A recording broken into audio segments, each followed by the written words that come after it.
வணக்கம் மக்களே, நான் உங்கள் சந்தோஷ். இது சந்தோஷ் 360. நேற்று நடந்த அந்த அகமதாபாத் ஃப்ளைட் ஆக்சிடெண்ட், அதில் ஆல்மோஸ்ட் 242 பேர் ட்ராவல் பண்ணியிருக்காங்க. அதில் 841 பேர் இறந்துருக்காங்க. அதாவது 230 பேசஞ்சர்ஸும் அப்புறம் 12 க்ரூ மெம்பர்ஸும். அதில் ஒரே ஒருத்தர் தான் தப்பிச்சிருக்காரு.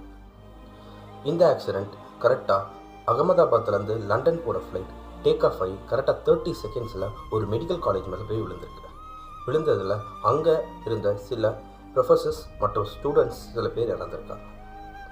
S, it is a big. Tata நிறுவனம் என்ன பண்ணியிருக்காங்கன்னா, இறந்தவங்களோட குடும்பத்துக்கு 1 கோடி ரூபாவும் அப்புறம் அவங்களோட மெடிக்கல் எக்ஸ்பென்சிவ்க்கும் இவங்களே காசு டொனேட் பண்ணியிருக்காங்க.